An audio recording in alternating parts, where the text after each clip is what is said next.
بسم اللہ الرحمن الرحیم نحمدہ ونصلی ونسلم علی رسولہ الکریم وعلی آلہ طیبین و اصحابہ الطاہرین اما بعد۔ حضرات گرامی، قربانی ہو، نماز عید ہو، باقی اعمال صالح ہوں، چاہے وہ نماز ہے، چاہے حج ہے، زکوٰۃ ہے اور روزہ ہے، جتنی بھی عبادات ہیں اس کی کوئی نہ کوئی حکمت ہے۔ اور حکمت کیا ہے کہ سارے مسلمان جو ہے ایک ساتھ جڑے رہیں، ایک دوسرے کی تقویت کا باعث بنیں، ایک دوسرے کے حقوق کا خیال رکھیں، آپس میں یہ جو رنجشیں ہیں، ناراضگیاں ہیں، ان کا خاتمہ کریں، وقتی جو مفادات ہیں انہیں اہمیت نہ دیں بلکہ اخروی فوائد پر جو ہے نظر رکھیں۔ یعنی اب دیکھیں، قربانی ہے جو 2 دن کے بعد جو ہے 3 دن کے بعد جو ہے قربانی کا سلسلہ شروع ہوگا، 1-2 دن کے بعد۔ تو قربانی کا مقصد کیا ہے؟ کیونکہ اللہ تعالیٰ جو ہے ان چیزوں سے پاک ہے، یعنی گوشت کھانے سے یا باقی چیزوں سے اللہ پاک ہے، جیسا کہ اللہ نے فرمایا لن ینال اللہ لحومها ولا دماؤها ولکن ینالہ التقوی منکم۔ فرمایا اللہ کی بارگاہ میں نہ تو خون پہنچتا ہے نہ گوشت پہنچتا ہے، فرمایا جو تمہارے اندر تقوی ہے وہی اللہ کی بارگاہ میں جو ہے پہنچتا ہے۔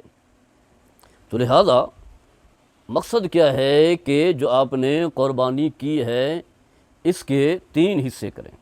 خود بھی کھائیں، آپ کے جو بچے ہیں، فیملی ہے، انہیں بھی کھلائیں،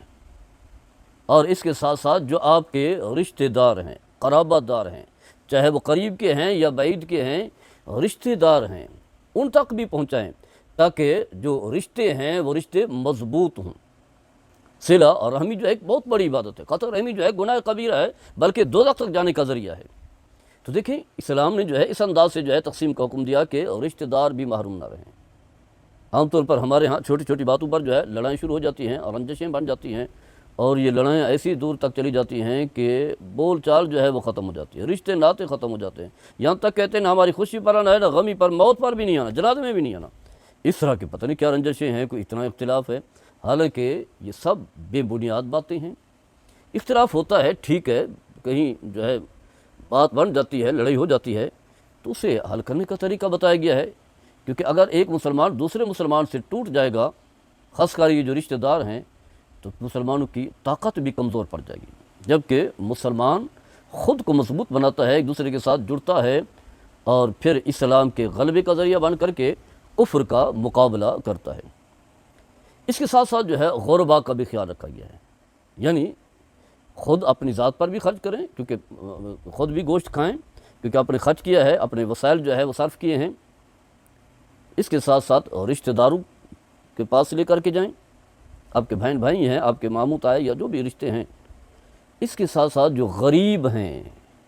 جو مالی طور پر کمزور ہیں، قربانی نہیں کر سکتے، اور پھر گوشت کھانے کے مواقع بھی میسر نہیں آتے۔ خاص کر کے ہم پاکستان میں دیکھتے ہیں، غربت جو ہے، یعنی غربت کی لکیر کے نیچے جو ہے 12 کروڑ سے زیادہ افراد ہیں۔ اقوام متحدہ کی جو رپورٹ ہے، 35,000 جو ماہانہ کماتا ہو وہ غریب ہے۔ تو ہمارے ہاں 35,000 کم لوگ ہوں گے جو کماتے ہوں گے۔ عام طور پر تنخواہیں جو ہیں 20,000 ہیں، 25,000 ہیں، 15,000 ہیں، 12,000 ہیں یا 25,000، یہ سے کم و بیش ہیں۔ 35,000 کمانے والے تو بہت ہی کم ہیں،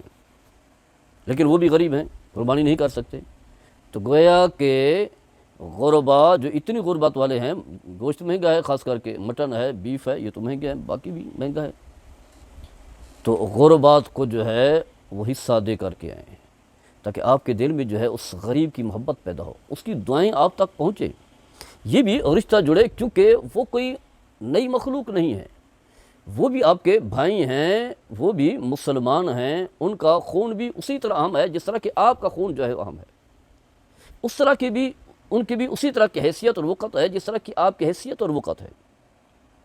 ان کے بھی وہی حقوق ہیں جو آپ کے حقوق ہیں۔ فرق صرف یہ ہے کہ اللہ نے آپ کو مال زیادہ دے دیا، اسے کم دیا، یہ اللہ کے نظام کا حصہ ہے، اس سے کوئی فرق نہیں پڑتا۔ فرق تب پڑتا ہے جب آپ اسے اہمیت نہ دیں، ان کے حقوق کو پامال کریں، ان کا جو حصہ ہے ان تک نہ پہنچائیں، تو یہی لوگ قیامت کے دن بارگاہ خداوندی میں شکایت کریں گے۔ تو گویا کہ اسلام جو ہے ان عبادات میں آپس میں جوڑنا چاہتا ہے۔ اب حج میں دیکھیں،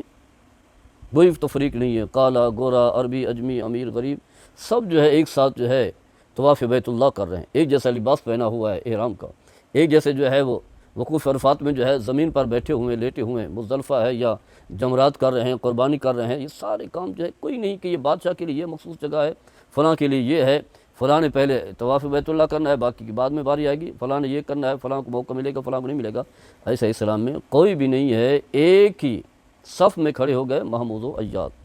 نہ کوئی بندہ رہا نہ کوئی بندہ نواز۔ تو قربانی میں بھی اسی بات کو جو ہے واضح کیا گیا ہے، یہ لوگ نماز عید پڑھنے کے لیے آئیں گے تو ایک ساتھ کھڑے ہوں گے،